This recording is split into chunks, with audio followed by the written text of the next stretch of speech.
বন্ধুরা, আবার একটা ভিডিও নিয়ে চলে আসলাম, রান্নার ভিডিও। দেখো, মুগ ডাল দিয়ে তিতের ডাল করবো। উচ্ছে কিন্তু আমি ভাজি না, উচ্ছেটা কাঁচাই দিই। তারপরে দেখো মুগ ডালটা কড়াইতে মুগ ডালটা দিলাম, ভেজে একবারে সিদ্ধ করে নিই, তারপরে আবার তোমাদের বন্ধু দেখাবো। বন্ধুরা, ডাল সিদ্ধ হয়ে যাচ্ছে, বুঝেছো? এই দেখো, উচ্ছেটা এরকম করে কেটে নিয়েছি। এই উচ্ছেটা দিয়ে দিলাম, দুখানা দিলাম উচ্ছে বড় বড়, আর একটু হলুদ দিয়ে দিলাম, একটু লবণ দিয়ে দিলাম। এবার ডালটা ফুটুক, তারপরে সম্বাদ। বেশিক্ষণ লাগে না এই ডাল করতে। এই দেখো, একটুখানি আদা নিয়েছি, একটু ডালে দেবো, আর তেলে একটু সম্বাদ দেবো। এটা মেশিনে কষে নেবো, কারেন্ট নিয়ে। এই দেখো, কুচানো ডালটা হয়ে গেছে। বেশিক্ষণ মানে ইসে দিয়ে বেশিক্ষণ উচ্ছেটা দিয়ে ফুটাবো না, তাহলে ডাল দিতে হবে না। তেল বসিয়ে দিয়েছি একটা কড়াইতে। তেজপাতা, পাঁচফোড়ন আর শুকনো লঙ্কা, রাঁধুনি ফোড়ন। রাঁধুনিটা একটু বেশি।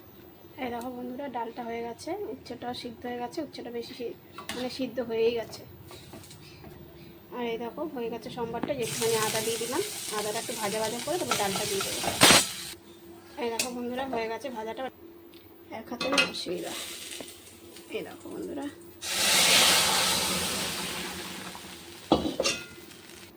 বন্ধুরা, আমার ডালটা হয়ে গেছে। এই দেখো, ঘি দিয়ে দিলাম, বেশিক্ষণ করা যাবে না।